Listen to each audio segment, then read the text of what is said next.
This conference will now be recorded. Voila. Okay, thank you, James. Seller conversion. Let me explain that lingo for just a moment.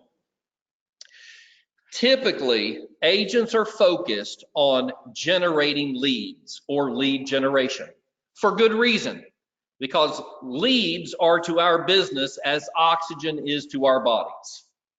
As a real estate agent, if you don't have leads, your business is going to die. We have to have leads. However, leads are becoming increasingly easy to obtain. Did you know that? Some of y'all are like, well, I still don't have any leads. What's going on? Well, with our KV Core platform and the Core Property Boost, you just put $60 in the machine and an average of 15 leads are going to pop out within the next 7 days. Average lead cost is under $5 a piece. And these are just online leads. We're not even talking about the leads, the low-hanging fruit that you can generate from your sphere of influence, people who already know you, like you, and trust you. You implement our sphere of influence strategy, you'll be making 6 figures a year just from your sphere. And then we can layer on these cheap KV Core leads, and lead generation is no longer the problem.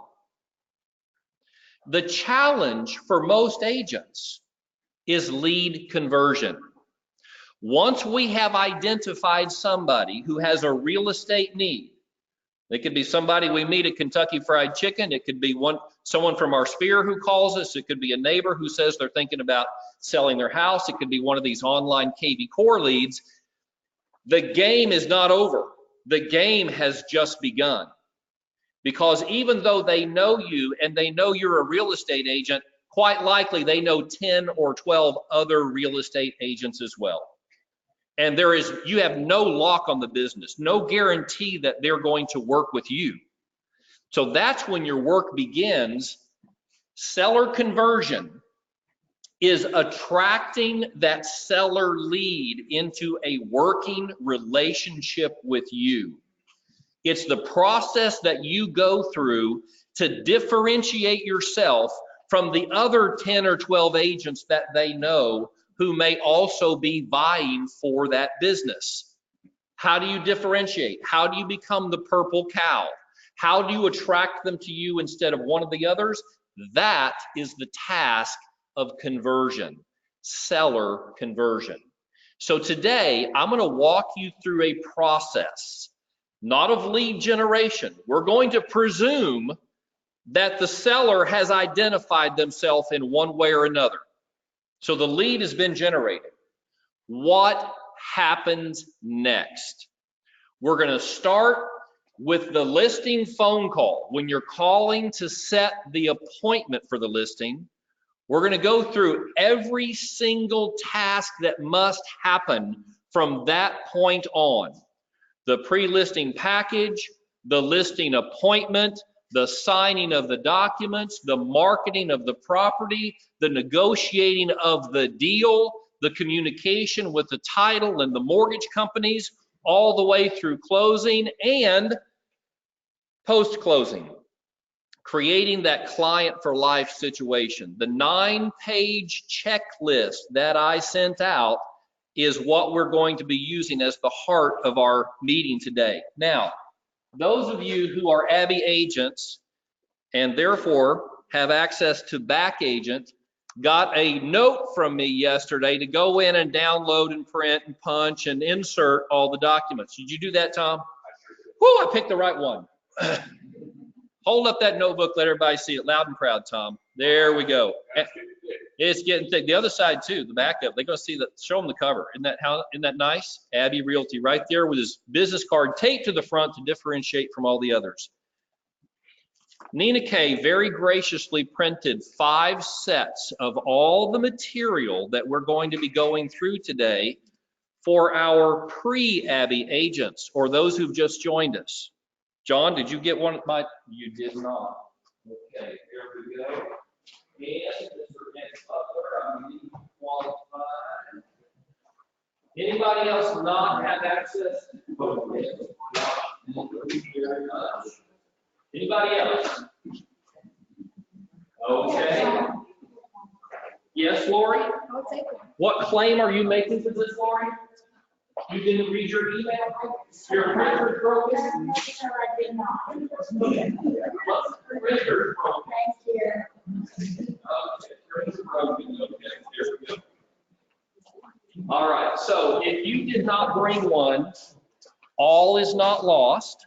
I'm going to put it on the screen, so you will see it. But I do encourage you every week before we teach, and it'll either be Sunday afternoon or early Monday morning, because I'm working on this stuff right until the last minute. And even if I get it done on Friday, you know what I'm doing on Saturday? I'm tweaking it. You know what I'm doing on Sunday? I'm tweaking it again. I just can't leave it alone. So it'll be late Sunday night or early Monday morning. I'll be sending out these links to docs, and I encourage you to print them and put them in your Abbey Realty notebook. Bring them. That way you've got a place to make notes in class. So I'm going to go ahead and pop over now to Back Agent. Let me close PowerPoint. There we go. And I'm trying to do this delicately so we don't lose our worldwide viewing audience. Here we go. And I'm going to switch you guys from PowerPoint to screen. So Carla, can you see my Back Agent screen? Is that what you're seeing?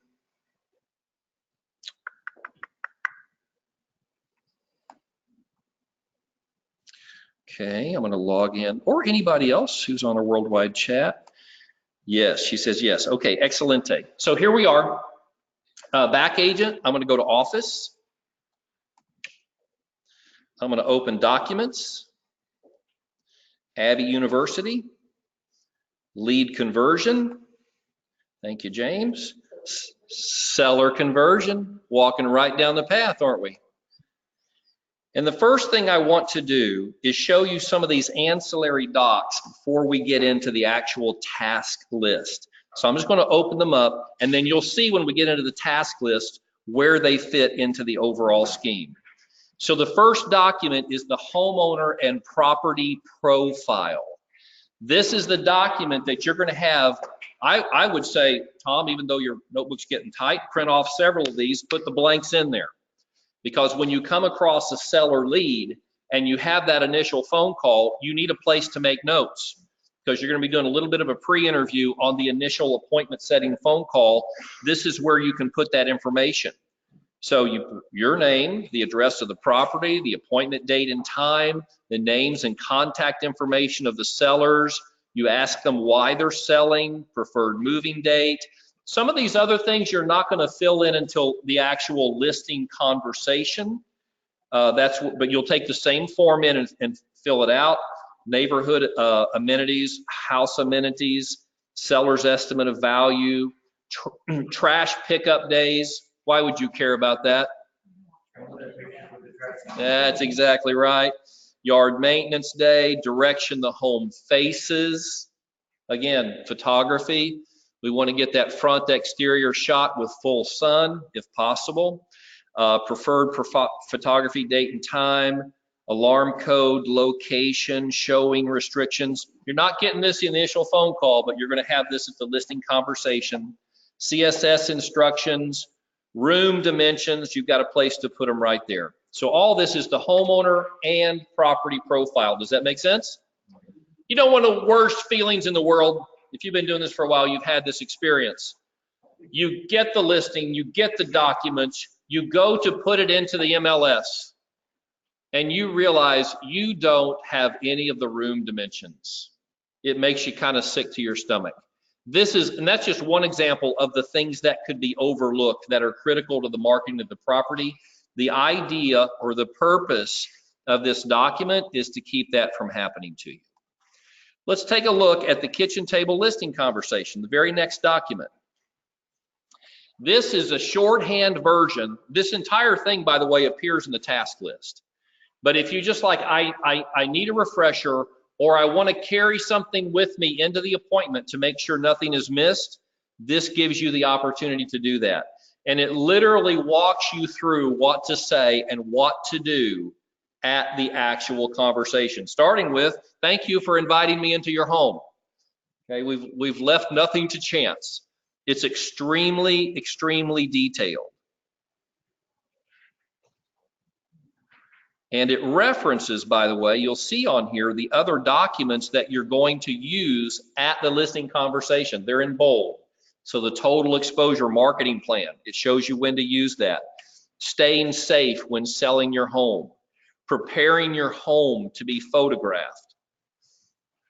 The homeowner and property profile. A blank copy of the 1-to-4 family residential contract.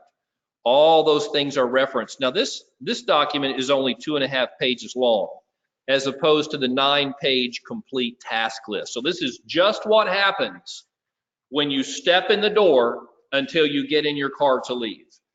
This is just that portion. Let's take a look at one of these others. The offer assistance document. By the way, Cheryl Vecchio probably knows more about transaction management than anybody else in our company. She did that professionally for several years before becoming one of our top producing real estate agents. I sent my list to her over the weekend. And one of her responses back was, oh, we can't do offer assistance anymore. Why? Why would she say that?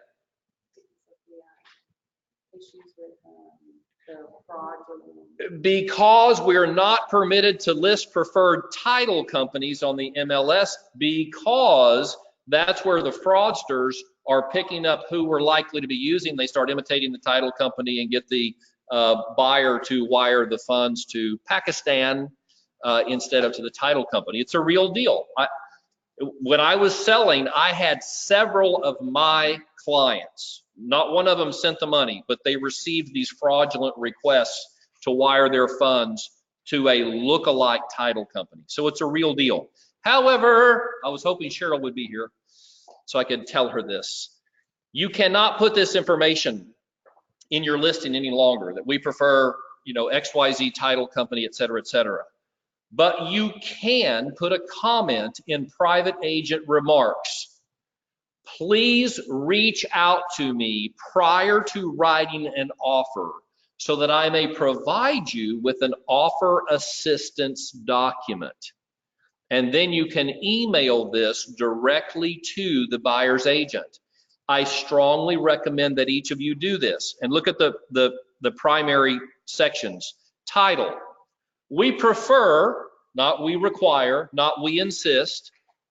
We prefer one of the following title companies. All can accommodate remote closings anywhere in the Houston metro area and beyond. In other words, if you're in Clear Lake, you're in Katy, you're in Richmond, no problem. We'll accommodate you. We'll go to where you're at to close.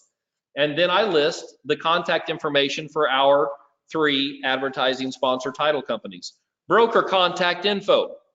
I give all the info for Abbey Realty and for myself as the sponsoring broker. Why is that necessary? I got to put it in the contract. And even though some of this information is on the MLS, not all of it is. Then agent contact info. This is where you put in all of your contact information, including your license number. And then a little statement of preference on deposits. We prefer 1% earnest money, 1/10 of 1% option fee, and an option period of 10 days or less. Now, some of you might say, I would never approve 10 days, I want 7 days or less. Well, guess what? All of these documents have been provided to you on BackAgent in Word format, not PDF.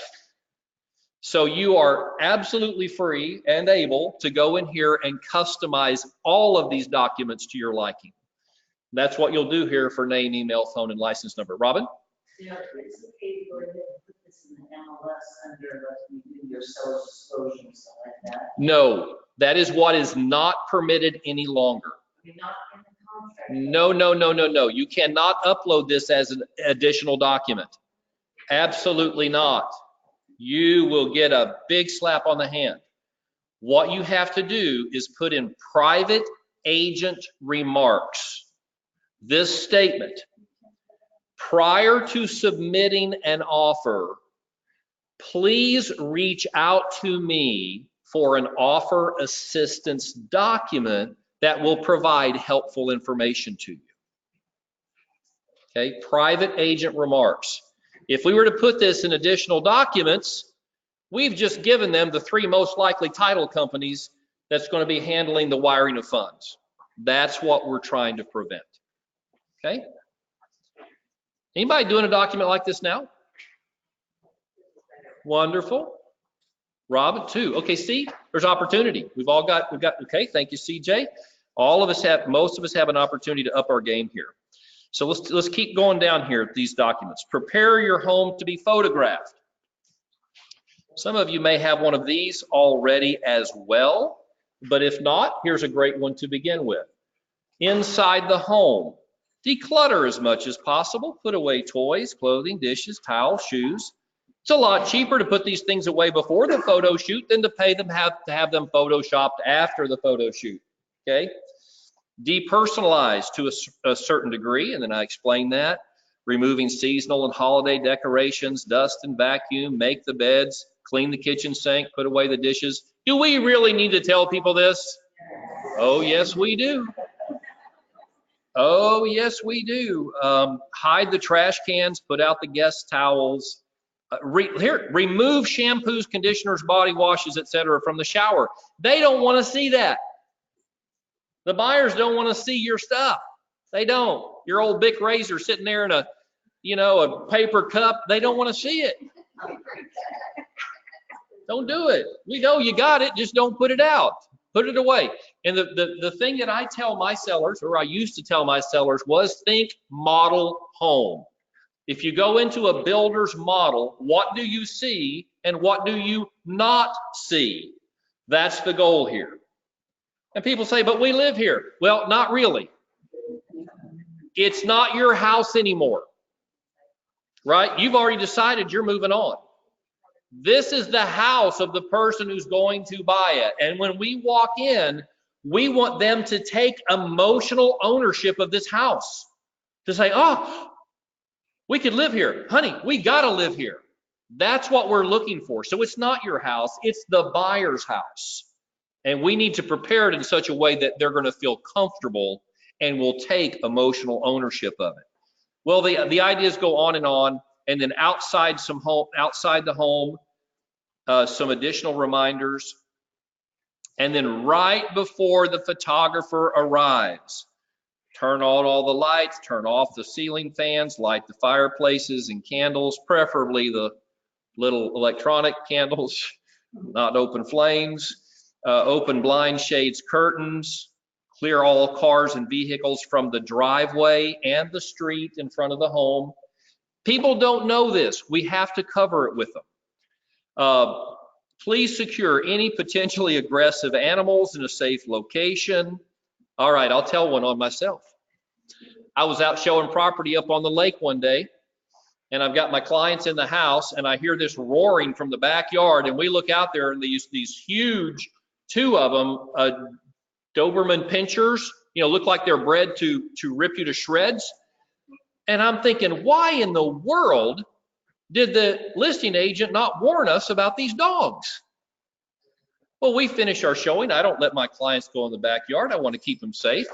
We walk out. As we're out in front, I look across the street, and there is a for sale sign. I'm in the wrong house. I am in the wrong. Of course, I immediately confessed, didn't I? Absolutely not. We wrote that one off the list and moved on.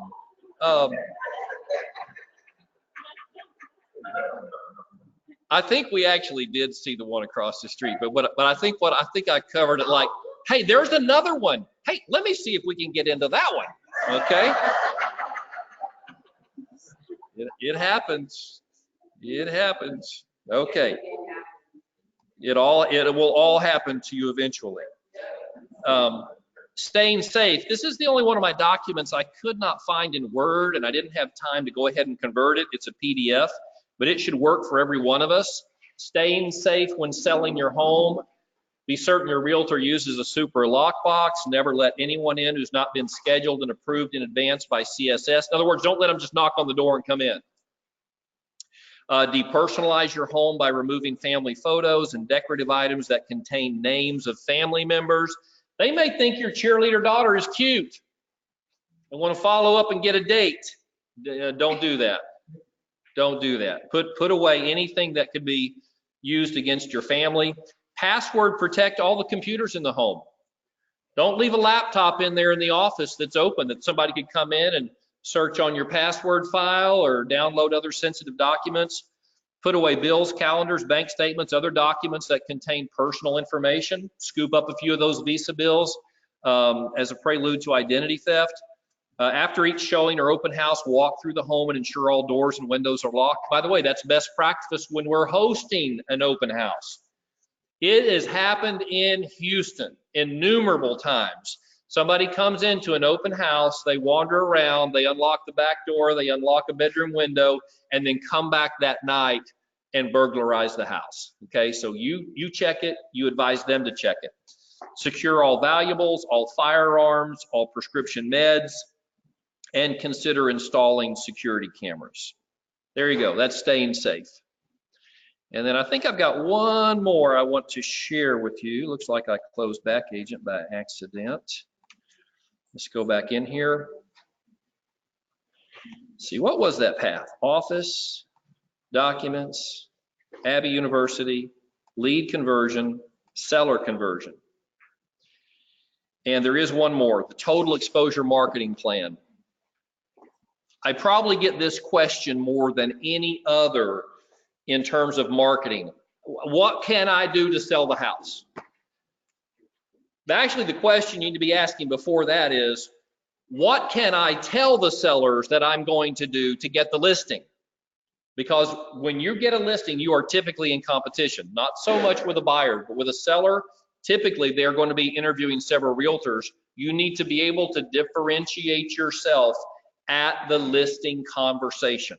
You're not just going to put on the MLS, you're going to put on the MLS. You're going to do everything all those other realtors are doing, but you're also going to be doing some things that none of the other realtors are doing. So you get all this plus. So I put together for you a sample marketing plan. And again, this is in words, so you can adjust it to your tastes, but I subtitle it a proven 16-point plan to assure that every buyer sees your home and sees it presented beautifully, offered exclusively by Good News Bob Ochterbeck. How about that? Okay, put in your name. And then I just walk through some of the things that I did when I was a listing agent, or that I would do were I one today. From the yard sign in the front yard to using Matterport photography. And by the way, I put the link right in there. I would recommend that you bookmark that link. So when you're in the listing conversation, you can just with one click, open up the Molly Cape website to the exact page which demos the Matterport tools for your client. And even the scripting on that page is written to your sellers. Everything on that page is designed for you to use at the kitchen table. So this is the link, and I would recommend you bookmark it. I go through the photography, posting on the MLS, promoting within Abbey Realty, doing open houses for the public, for other brokers, advertising on all real estate websites, putting up the flyer box, but not just the old gnarly black and whites copied on the office copy machine. These are full color, cardstock, laminated, beautiful, professionally presented flyers. By the way, why laminated? Not just rain, absolutely, but sprinklers too. Yeah, the water, everybody's got sprinklers going. If that just hits something that's unlaminated, it just crinkles. And if it's not heavyweight paper, they all end up in a wad at the bottom of the flyer box, okay? Real life, okay? I've seen it happen more than once. But again, this is how you differentiate when you're at the listing table. You talk about what other realtors do. Yes, every realtor has a flyer box, but they put in those nasty black and whites copied on 80-pound paper on the office copy machine. I'm investing my money up front to ensure that every piece of marketing material that reflects your home is as beautiful as your home. The quality of the marketing reflects the quality of the home. If the realtor's not investing in the sign, in the photography, in the videography, in the drone video, in the print materials, then why would anybody think that your house is something special? I say this to potential sellers. I personally love your home. I think it's spectacular. I think it's gorgeous. And I'm going to do everything possible technologically and otherwise to make sure that everybody else in the world sees it with the same eyes. You just clicked several boxes right there. You flattered them. Likability is one of the key 7 points of persuasion. People like people who like them and like their stuff. You like their baby, guess what? They like you. You like their home, they like you. You walk in and start saying, oh, you're going to have to paint that. You better take that down. Oh, those shrubs, pull them out. You are not getting that listing. If that conversation needs to be had, you know who they need to have it with? Almost one step before that. The staging consultant. You always want to love everything about them and their home. You don't want to be the one having the hard conversation. That's why you offer to hire at your expense a staging consultant to come in and meet with them, walk the home, and give a written report. And then it's that mean old stager who said your baby's ugly. But you know what? I've worked with that stager for years, and she just seems to be in touch with what buyers like these days. So I don't understand it, but yeah, I guess we really ought to declutter the countertops and get that old nasty toothbrush off the sink. I like that nasty toothbrush myself, but apparently everybody else doesn't share our taste, okay? Get on the same page with your sellers and then hire the consultant if the hard conversation needs to take place. Okay, so there's what I call the total exposure marketing plan. It's in Word, so you can certainly adapt it to your liking. So those are the ancillary docs. Let's get in now to the seller task list. This is kind of the big gnarly one. Again, it's in Word, so you can certainly adapt it and adjust it. And I would suspect everybody in this room is going to do certain things a little bit differently. But it helps to have a base to start from. Here's the base. So a few caveats right up, but I promise I'm not going to read all 9 pages to you, but I'm going to take you through each section. But I do want to share right up front. All seller interactions are infused with principles of persuasion designed to increase the likelihood that the seller will list with the agent and accept the agent's advice regarding pricing, preparation, and marketing. The principles employed include reciprocity, security, consistency, authority, liking, and unity. In my first draft, I actually went through and put liking, authority, unity on all these steps so you could see how they flow, but then it just kind of junked up the document. Just trust me that all these tasks are designed to increase your persuasiveness so that they will want to work with you and take your advice. So here's the first stage. Oh, I'm sorry, let me read these next 2. All Abbey Realty documents listed in bold are available in the documents section on Back Agent. So that's where you go to get them. We just looked at all of them. And then number 3, although this checklist can be printed and used as a hard copy with each transaction, it's highly recommended that agents create checklists within Back Agent to track all activities electronically. I knew we were going to be making eye contact. What did you do last week? Well, I took the one that you did for the buyer transaction, and I took Trello. Always wait for week 2. No, I'm kidding. Michael jumped right on my suggestion last time when I talked about this, about creating an account in Trello, which is a transaction management software that's free to a certain point, where you can create section by section stage of the transaction, your checklist, and now monitor all of them electronically. You can have a transaction coordinator, client, others part of that third-party website. The reason this doesn't say Trello, Michael, is that Cheryl Vecchio weighed in as well over the weekend. She taught advanced back agent skills last Tuesday in this room. How many of y'all were here? I was chasing grandkids in Omaha. She showed you there in that class how to create checklists right within back agent for every phase of the transaction. Now, I wasn't here. Again, I was at the park in Omaha on Tuesday morning last week. I wish I could demo that to you right now. I haven't had a chance to sit down with Cheryl and learn how to do that, but I will. But I'm just telling you right now, all of this can be done in electronic format using back agent, okay? Pre-listing phone call. Print a copy of the homeowner and property profile and fill in the information gathered in the call. You probably did that during your pre-listing appointment setting call. This is the pre-listing phone call. Print it or open your notebook if you've already printed it and start filling out this information on the call. Set the appointment, confirm that all homeowners will be present. Very important, ask them to start gathering docs. Any inspection reports completed in the last 4 years, copy of their survey, 2 house keys available for use in the lock boxes. By the way, from a sales perspective, what are you doing when you cover these items? That's exactly right.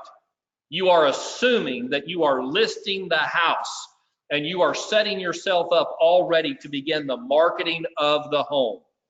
So that is a very powerful sales principle. When you communicate to them that when you show up, you're expecting to walk out with the listing. It dramatically increases the odds that you actually will. Ask them to accept your Facebook friend request, since you're going to be doing a lot of social media marketing, and they'll be able to participate within their network if they do that. They can share the things that you post. I'm not going to go through every item. Here we go. Let them know that you work with personal and large company investors who might want to purchase their home for cash with a flexible closing date, although the sale price could be 10 to 20% less than full market value. If they're interested, present their offer to, there's the big I buyers, and Eversand Cooper, that's Elizabeth Griever, and Vertical House Buyers, that's Gabe Rodarte. Those are our 2 in-house local investors, okay? By the way, and this is an aside,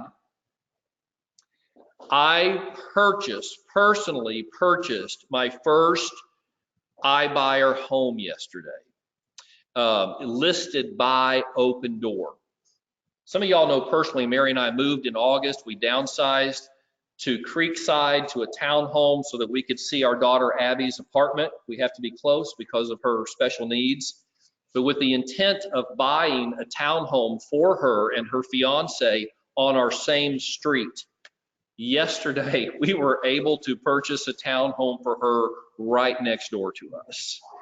So we are just ecstatic about that, and be closing early November, moving her in sometime over that month. It was a little different process going through the purchasing side with Opendoor. It's all very corporate. I didn't think we would actually get a fully executed contract until today during business hours, but they actually worked with me over the weekend to negotiate the deal and get executed contracts on Sunday afternoon. So it wasn't nearly as bad as I thought it would be. By the way, I put in repair requests on the offer because I had a copy of a previous inspection report and I knew of some issues up front. When you know of issues up front, put them in the offer. Don't let your buyer say, oh, we'll negotiate that during option period. The option period is for issues you don't know about when you write the offer. As a result of your inspection, you discover new issues. But if you know up front, put it in there. They don't like that. They took them all out and they said, you go do your own inspection. And then we'll negotiate reasonable requests. So that's what we did. It's a little bit different, but not bad. Pre-listing appointment. Schedule. This is after you set the appointment, but you haven't gone yet. Schedule a listing appointment on your calendar, send a Facebook friend request, create a client folder. I do recommend that everybody have their own independent repository of contract documents. You're going to put them all in back agent. We're going to save them for you, but save them yourself as well. It's just good. Not that back agents going down or going away. It's just always good to have two sources of critical information. I walk you through here what to do in your KV Core CRM to get them tagged appropriately and launch appropriate campaigns. Create the transaction in ZipForm Plus, apply your residential template, prepare all listing documents to extent possible. Obviously, you don't know the start date on the listing and you don't know the list price, but everything else that you can fill out, from the MUD notice, the HOA addendum, put everything in there. When you walk in demonstrating that you have put together an entire package of contract documents with almost every blank filled in, what have you just communicated? You're invested, you're prepared, that's right. You're diligent, that's right. But you're invested in this transaction. And that's that persuasion principle of reciprocity. You give something to somebody, it creates an emotional angst in them until they can give something back to you. It's uneven. The playing field's uneven until they give something back to you. Well, what could they give back to you that would even the playing field? The listing. That's right. You've worked so hard. And if you have worked so hard, how could they not let you take the listing? That you want to show them that you are already heavily invested in this transaction. And that's one way to do it. There's a whole bunch of other stuff you need to do prior to the appointment. It's all listed right there.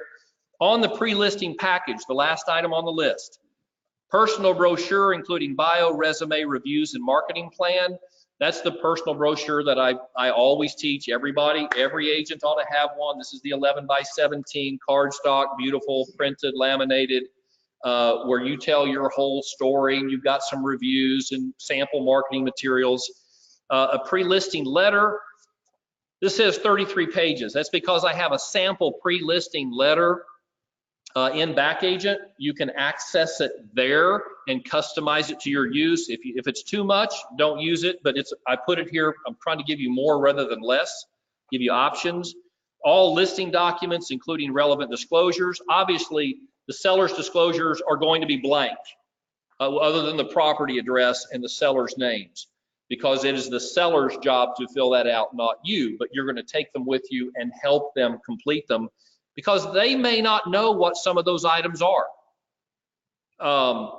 What is the one I'm trying to think about? They may not know what a subsidence district is.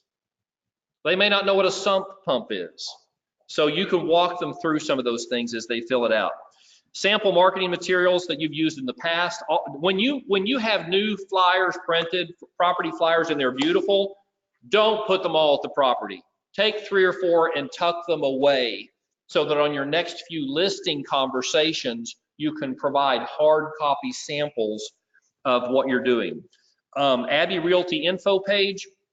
We do have a beautiful, professionally presented page introducing Abbey Realty to your listing clients. And Robin, are they still at the front desk? How much do we charge for those? They're free. Okay, they're free today. We used to charge for it. We'd put them in your little notebook and charge $1.67 or something. But if you want to pick up a few of those, they're free till they're gone. 2 business cards, and I do say chocolate if it's cool weather. We don't want it melting and making a mess. So if it is hot weather, put something else in there of a treat nature that won't melt. Can I see a hand? No, you're scratching? Okay. Again, that is based upon principles of persuasion. And let me give you a couple quick examples. These things are not insignificant. These have all been studied. When a waitress or server at a restaurant comes to your table and they lay the bill down, the tab, it's been proven if they leave a mint that costs what? A penny, that tips go up 17 to 18%. If they leave 2, they go up 25%. If they leave 1 or 2, walk away from the table and say, oh, wait a minute. And they reach in and they put down 3 or 4. They made a special effort to come back, tips go through the roof. Okay? It does. It's like, oh, well, he has terrible service, but man, he really liked us. You know, it just creates this bond. You know, that's why hotels put little chocolate mints on your pillows. You know, there might have been roaches in the bathroom, but if you get that mint on the pillow, it just creates, oh, well, they didn't have to do that. They gave that to us. And it just creates very good feelings. All right, the listing appointment. So we're at the bottom of page 2. Gather your inside materials. Listing contract documents and disclosures, business cards, tape measure, electronic measuring tool, helpful for doing ceiling heights, laptop computer, CMA, and then these documents we prepared for you, preparing your home to be photographed, staying safe, profile, total exposure marketing plan, and a blank copy of the 1-to-4 residential contract. Do we use that when we're listing a property? What is that contract used for? The 1-to-4 is the offer contract. Why would we include that when we're going in to have a listing conversation? That's exactly right, because we are expecting to sell that property. We are expecting to get contracts coming in on that form. You don't want your sellers seeing that contract form for the first time when an offer comes in. It will overwhelm them. So I highly recommend at the listing conversation bringing a blank copy to share with them and saying, this is the form that will be presented to us when we get an offer. Please go ahead and take your time and read through it. If you have any questions at all, let me know. So that when that offer comes in, we'll already understand the terms. We just need to look at the offer details. And we won't be overwhelmed by all these other things on here that perhaps are a little confusing right now. They will appreciate that. And again, that's a differentiator. Most listing agents don't do that. Gather your outside supplies and tools. And you know, this is a good reason for realtors having a truck or a big trunk or an SUV, because you've got to carry stuff around.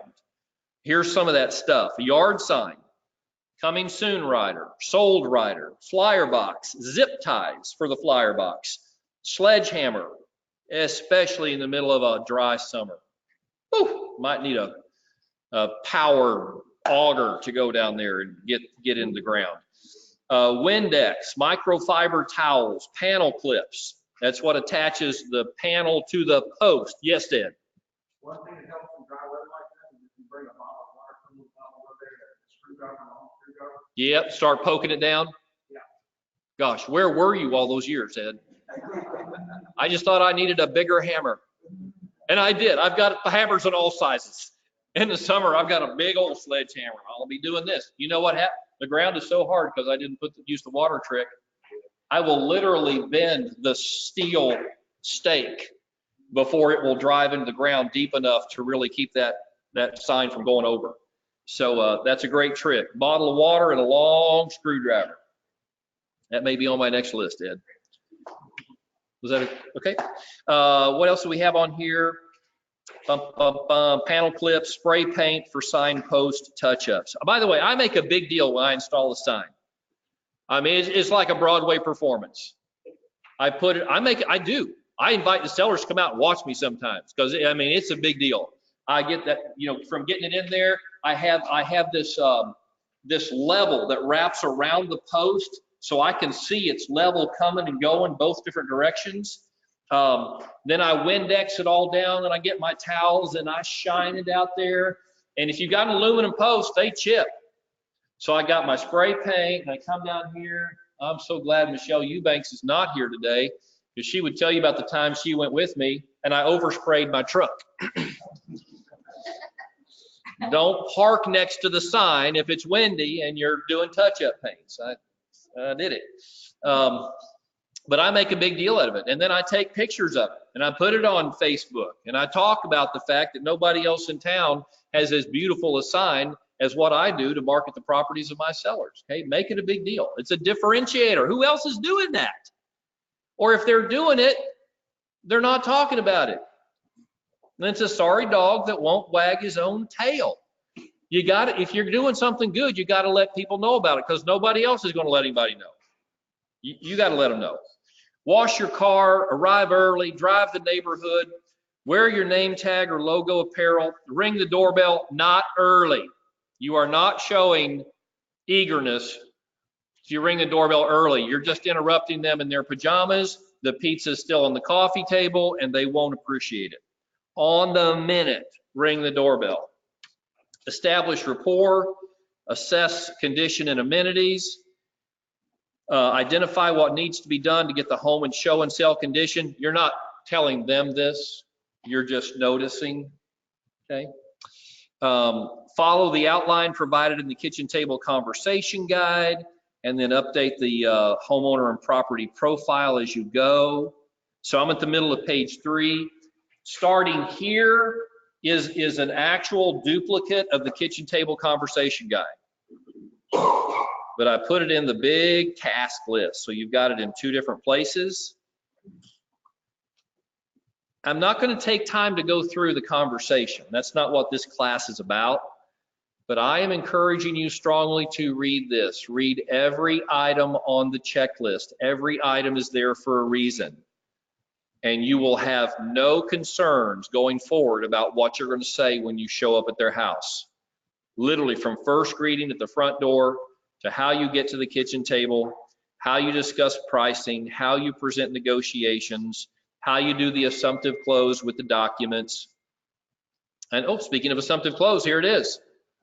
Let's talk about next steps. This is what you're saying to them. Okay, let's talk about next steps.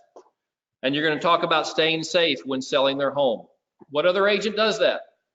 Or presents them with an actual printed copy of safety tips, okay?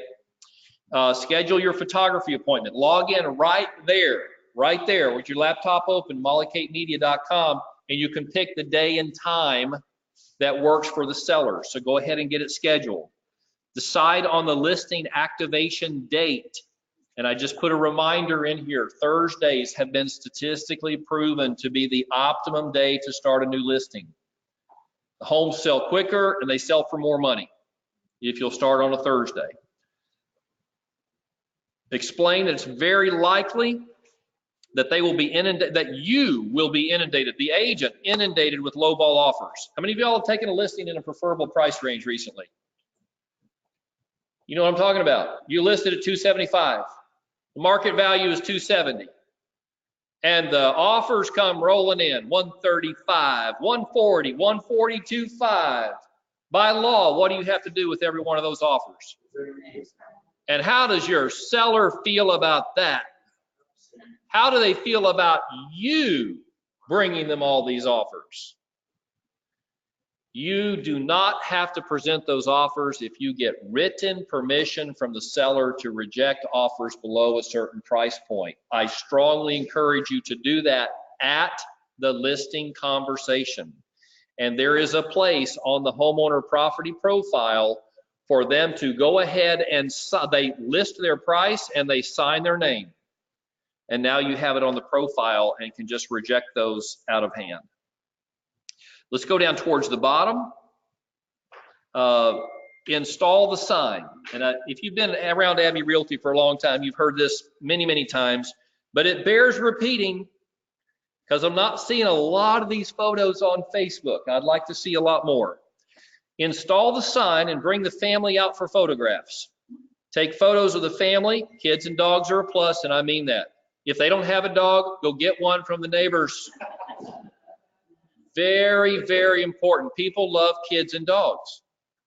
Yes, ma'am. Just a quick question for situation I'm specifically in. For my listing, they're not allowed to have signs in the yard. So. It doesn't matter for this purpose. But you still think you should. Absolutely. Yeah, we'll do a pretend. Even if you don't want to install the post, you can have the family standing on their front porch with a sign panel, and then you just rotate the riders. If you're going to be doing a coming soon, put the coming soon rider on there, take your pictures. Remove the coming soon rider, put the sold rider, take your pictures. And if that seems a little awkward, you're just going to explain, hey, when we sell this house, you're going into full packing mode. We got all kinds of other issues and distractions going on. Let's get our entire portrait gallery in place now, and then we're just ready to rock and roll at every stage of the transaction. So you get them coming soon, you get them sold. Some of y'all like under contract writers, you could do that instead, and then just get one with them with the for sale panel. And now you're ready to, with fresh social media marketing materials at every stage of the transaction. Active listing. Now we're at the bottom of page 5. You've taken the listing, you got all the paperwork, you got the docs. Create the transaction in Back Agent. Make sure you have, oh, this is a note from Cheryl. Make sure you have subscribed to your Back Agent calendar, and that way all these dates will show up on your Google or Apple calendar, whatever you use to track your appointments. All these critical dates will be there. Upload all the documents to Back Agent and your client folder, whether you're doing that in Dropbox or Creative Cloud or wherever you're saving your stuff for yourself, including the CMA. And that bears repeating because TREC is now requiring that you save a copy of the CMA on every listing and every offer if you're representing a buyer. Because if there's a problem and your client complains that you underpriced the home and therefore they lost money, they accepted an under market offer, or you overpriced the home and it sat on the market for 6 months and cost them a fortune. That's on the sale side. TREC is saying, where's your CMA? Let's see it. Let's see if there's any validity to the client's complaint. Seller or buyer, they want a CMA on every listing and every offer. So get it, save it, get a copy for yourself, put it in Back Agent. It's not a required doc in Back Agent right now. It is recommended during this period while we're educating you. It will turn to required at some point in the future. So just get in the habit now of doing that. Put the listing in the MLS in inactive status so that you can start uploading all of your stuff, these additional documents. Use the input from the sellers that you got at the listing conversation to write the listing description, things that they especially love about the home or about the neighborhood or about the schools or whatever. Last point there on the MLS, in private agent remarks, ask agents to contact you prior to writing an offer so you can provide an offer assistance document. This is the conversation we had earlier, but it's right there in your task list. Change the listing status to active as soon as all is ready. Thursday is the optimum day. Send the sellers a link. This is very important. This came about not by me sitting in an ivory tower thinking about what you ought to do. This came about from actual interactions with sellers who a month into the listing noticed that it was the wrong school district or the wrong neighborhood, or I gave them an extra bedroom, or they didn't like the way I described the home. Don't get into the listing period and have them wonder why it's not selling or why they're not getting showings. They go pull up the MLS listing and find something they don't like or something that's incorrect. As soon as it goes active, send them a link and say, hey, please read this carefully. Let me know if there's any corrections I need to make or if you would like anything described differently, because it could just be a matter of preference, but give them that opportunity right up front. Set up the listing in CSS. Notify your home warranty rep that the listing is now active and seller coverage can be activated. This was in the conversation list we skipped over, but at the listing appointment, you're going to talk about the benefits of seller coverage. And by the way, what does seller coverage cost? Cheap, cheap, cheap. Sometimes it's free. Sometimes it might be $65, $75. And even then, the $65 or $75 is only charged if the buyer stays with that particular home warranty company. Otherwise, there's no bill. There is no reason not to have seller coverage. It provides most of the same benefits of buyer coverage at a fraction of the cost. And it will go throughout the term of the listing, typically up to 180 days. And if you need more than that, they'll extend it by special request. Why should we do it right when we activate the listing and not after inspections? Well, for obvious reasons, there's stuff that comes up in inspection. That's right. If it comes up in an inspection, we got an AC problem. Oh, I need some cellar coverage. Well, guess what? It doesn't cover pre-existing conditions. And now we have it documented that it's a pre-existing condition. So we want to set up the cellar coverage right at the moment that we take the listing. And then if their AC goes out or we get bad reports on inspection, they're not pre-existing conditions. So you should always, always, always get every seller on seller coverage. And by the way, we have two preferred home warranty providers. Fidelity has a seller coverage product. I've been asking Amy for a flyer over the weekend. I didn't quite get it yet. I may have got it this morning. As soon as it comes in, I'm going to blast it out to all of you. And I would say include that as an essential document in your appointment package. Okie dokies. Let's go to negotiations at the bottom of page 6. This presumes that we have gotten an offer. Couple caveats.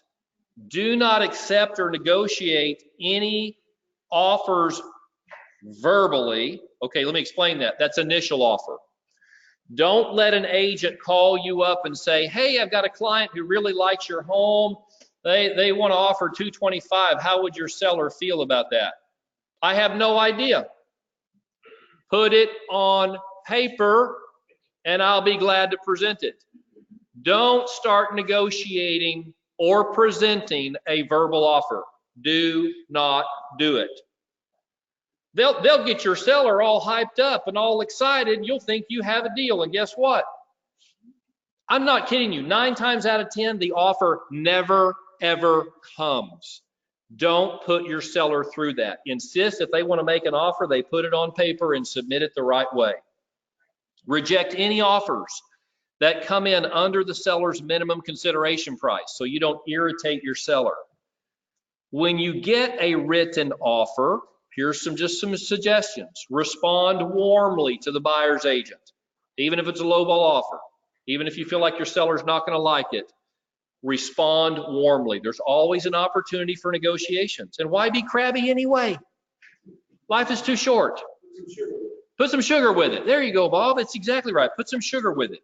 If the buyer agent did not include buyer contact information in paragraph 21, ask for it. Paragraph 21 is, it says if there's any legal notices necessary in relation to this contract, where's it going to be sent? Most agents leave it blank. Insist that your buyer agent put their buyer contact information in the contract. It's in there for a purpose. If there's a legal notice, where are we going to send it? By the way, do not think you are just being super sly if you put your contact information in there for your client. Do you really want to be served legal notices?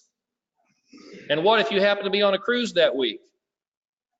I mean, it's just, that is fraught with landmines.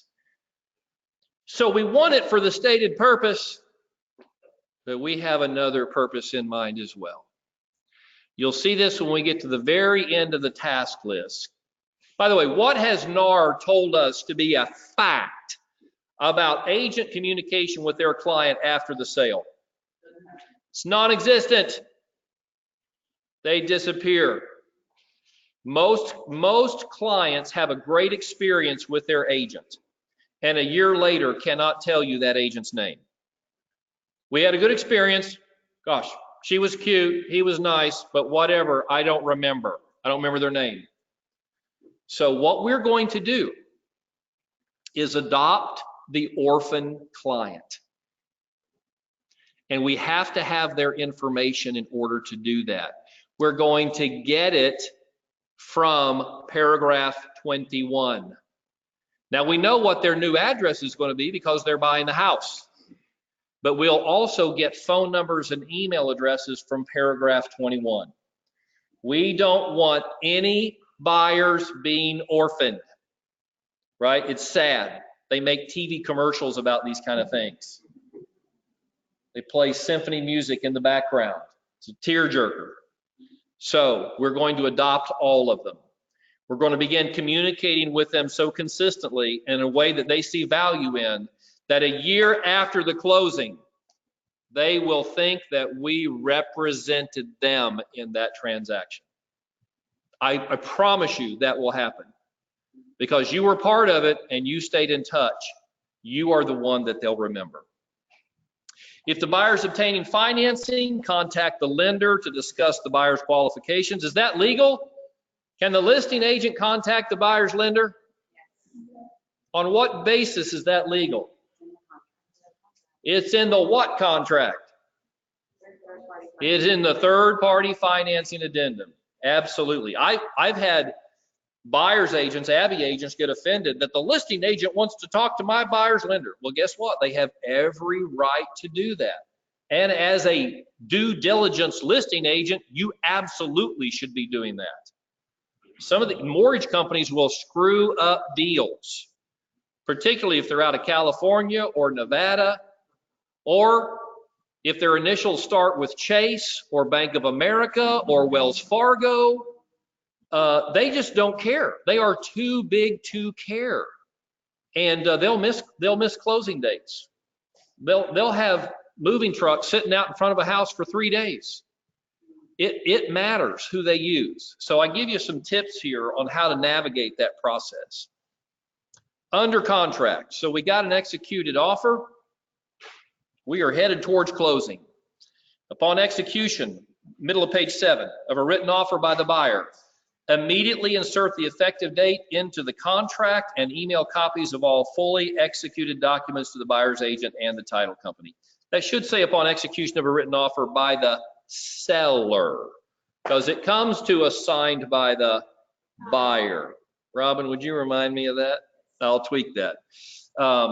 Update the listing status in the MLS. I get 3 to 4 MLS violation notices every day. 98% of them are this issue right here.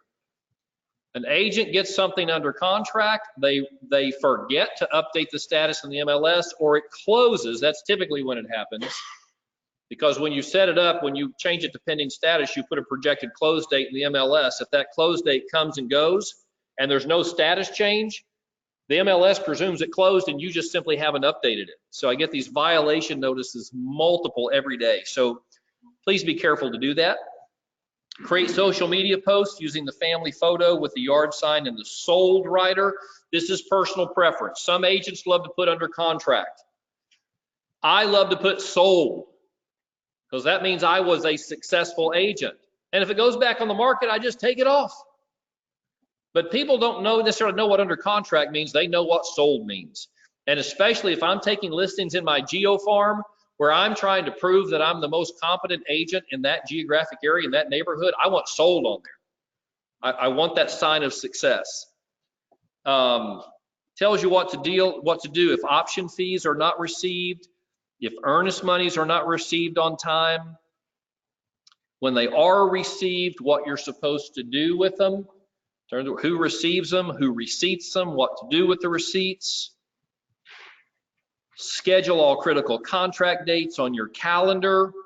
This is important. I should have just put that whole thing in bold.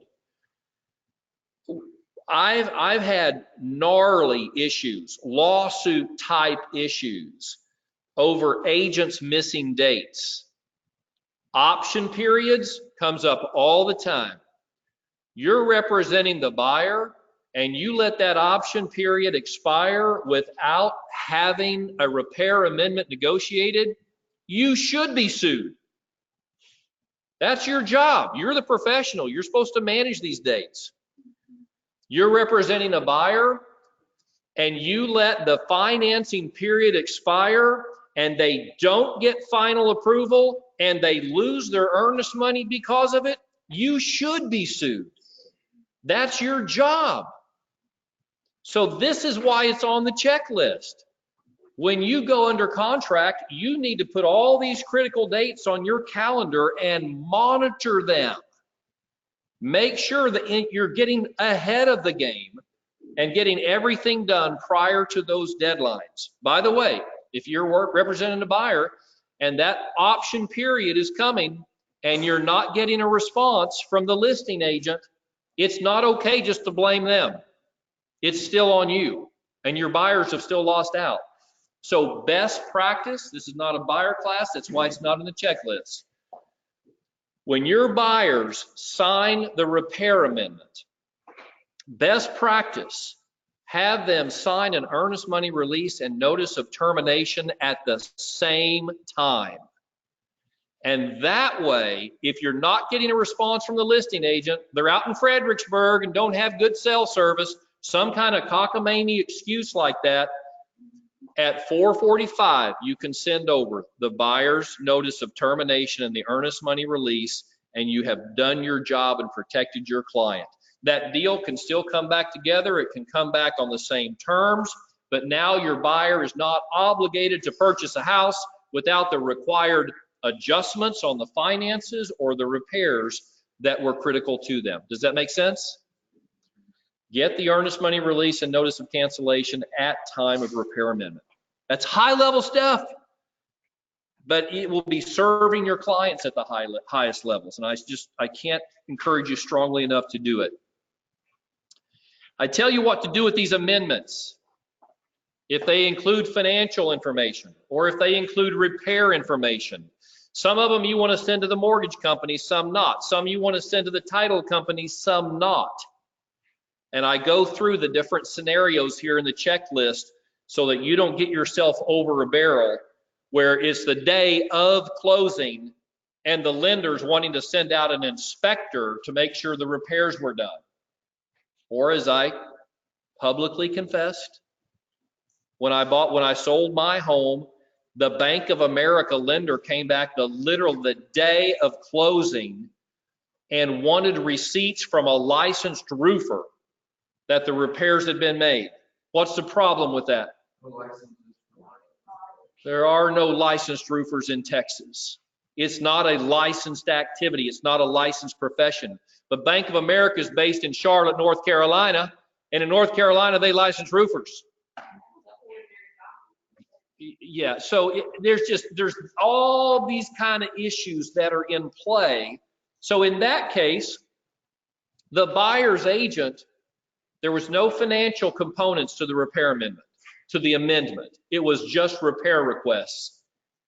That amendment should never have gone to the lender. It was none of their business. And had she not sent it to them, we would not have had this crisis literally the day of closing with them demanding a receipt from a licensed roofer, okay? Read this stuff. It's all in the checklist, and it tells you exactly how to handle these different scenarios. Pre-closing, that means you've gotten through the option period, you've gotten through the financing period. We are in the final stretch now. We can smell the goal line. Schedule the closing. Again, a little bit of experience here. Generally advisable to put the buyer and seller in different rooms or have them sign at different times. And I know we all want to be best friends at the end, but stuff happens at the end. And people who got along great through the whole transaction, they're sitting there at the closing table together, and one of them says, "Oh, I left the receipt for that foundation repair in the kitchen drawer for you." What's the buyer going to say? What foundation repair? That's the stuff that happens at closing. Keep your buyers and sellers apart. Don't let them in the same room. And I know sometimes the sellers will want to be very helpful. Well, I'd like to meet with the buyers and I'll tell them where that sump pump is and I'll tell them where the lines are for the septic system. That's all right.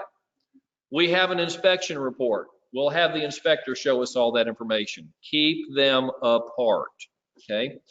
Word to the wise. Yes? Can an appraiser stop a closing because something wasn't done? An appraiser cannot. An appraiser is not a party to the transaction. However, appraisers are hired by lenders, and lenders can refuse to lend, which will stop the transaction. So appraisers are a critical piece of it. The appraiser is never going to say, "Oh, this can't go through." They're just simply going to say, "There's a problem with the roof here." They're going to give that to the lender, and the lender is going to decide whether or not they're okay with it. Answer your question? Okay. So, couple tips, again, out of experience, ask the seller to leave the utilities on until the day after closing. Hopefully the buyer's having the utilities changed the day of closing, but you don't want a 6-hour gap in electricity in the middle of July. It's horrible. I can tell you some stories, but it's just, you know, there's women and children present, so I don't want to go there.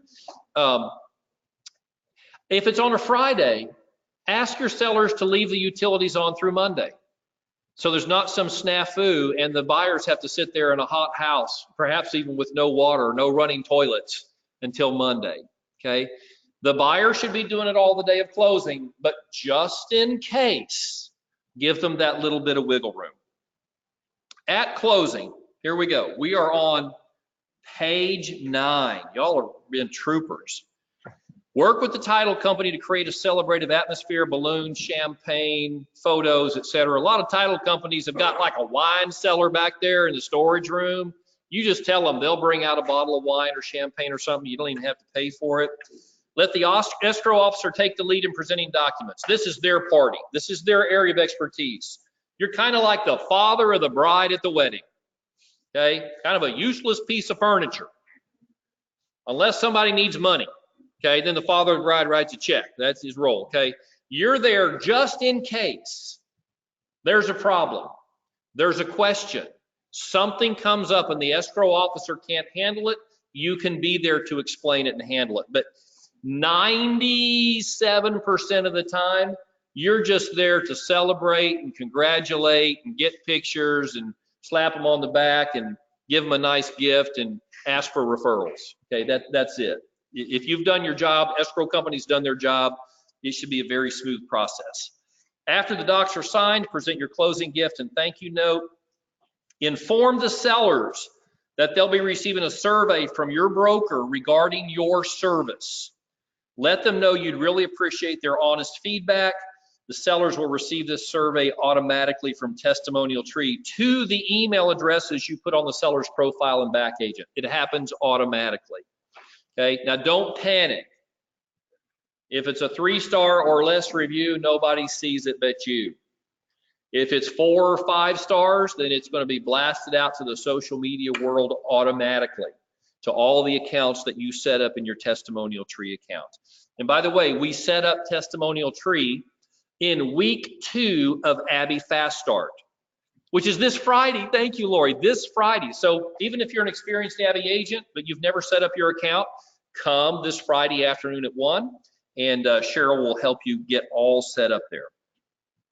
Take a photo of you and the family at closing, post to social media, tag the seller, ask the escrow officer to email you a copy of all closing documents, including the buyer walkthrough and acceptance form. If you haven't received it already, ask for it there. By the way, if you're representing a buyer and you forgot to take this form to the final walk, ask the escrow officer. They always have blank copies, or they'll print one for you and you can get that buyer walkthrough signed at closing. Post-closing, don't forget your sign and lock boxes. Go get them. Update the status in the MLS to closed. Upload copies of the settlement statement and buyer walkthrough to the client folder and to back agent. By the way, we have a new fee. It's the Angry Nun Slap Your Hand fee. If you go 60 days post-closing and still have not uploaded your settlement statement, our staff is going to reach out to the title company, get the required docs, upload them on your behalf, and you're going to get a bill for $50. Okay? I'd rather you have that $50. And we're talking 60 days post-closing. So you've got plenty of time, but please get that up there. We don't implement rules unless there's a reason, which means this has been an issue. Don't let it be an issue with you. Add the buyers to your kvCORE Smart CRM with the hashtags SOI, Sphere of Influence, and Orphan Buyer. And now they're going to start receiving your Sphere of Influence monthly e-newsletter. And if you ever want to do a special outreach to all your orphan buyers, you can pull them up in one list with that hashtag. Set up your buyers for a monthly market report in kvCORE. The buyers, remember these are the orphan buyers because this is a seller task list, but you know their address and you have their email address. So now they're going to get a monthly market report updating them on all real estate activity in their neighborhood coming from you, right? And a year from now, they'll think you're their agent. You helped them buy that beautiful home. Update the seller's new contact info in your kvCORE Smart CRM. Treat yourself to a nice dinner. You've earned it. Folks, if you read through this and you see something that I missed, or you find a typo or something that I just said wrong, please let me know. I tweak and tweak and tweak these things. And then Bob Ochterbeck reads it and he finds 3 things wrong. If you ever need proofreading, that's the guy. Bob, please read it. But I want this to be as absolutely perfect as possible, and your input will help. I'll always keep the latest, greatest versions on BackAgent. Whew, that's what I wanted to say. Is there anything I missed? Go ahead and leave if you got to go to the bathroom. Remember the secret bathroom if there's a line. Bob, you don't have to raise your hand. You can just go. Oh, you have a question? Okay, yes. When you prepare the contract in advance and fill in all the blanks, print it out, and you come in there and fill out the date and the amount, do they need to initial that since everything else was generated? No, because you're not changing anything. Okay. It's an original input. They only initial changes. Even though it was handwritten and everything else was computer. I understand why that would bother you, Bob, but no, it's not a problem. You're the boss. Trek doesn't care. Yes, Michael? Just to clarify, because what you had mentioned is in the MLS, in the comments to agents, you should put that note that says, reach out to me and I'll send you the offer assistance. But on here, it says upload to the MLS. Whoa. But you don't want to do that, right? Where did you see that? Page 6 on the one that I've got, top of the page, it says upload offer assistance document to the MLS. Did I get a question on here? Okay. What you said. Yes, Robin, tag that. That's what Cheryl saw. I owe you an apology, Cheryl, if you're watching. Yes. Yes, that's what she meant. That's wrong. Right. We'll get that out of there. Thank you. Yes, Bill?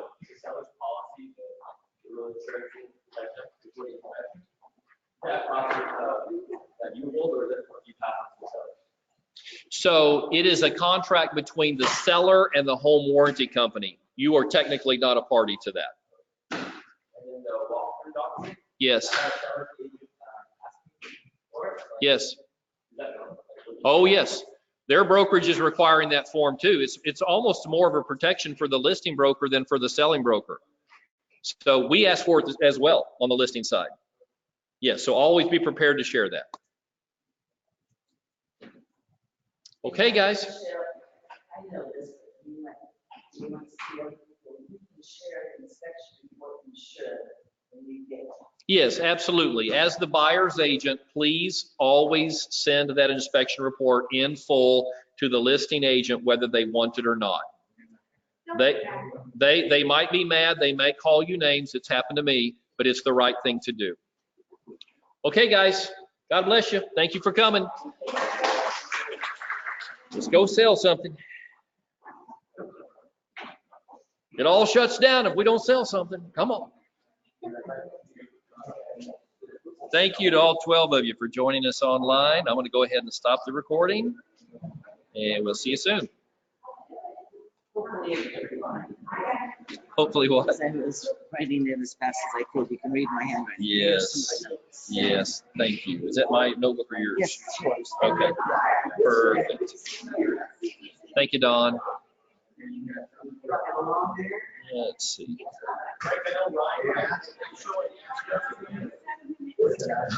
We sure can. You want to put all the things? Yeah. Yeah, we put it. Oh, it's coming up, isn't it? Yeah.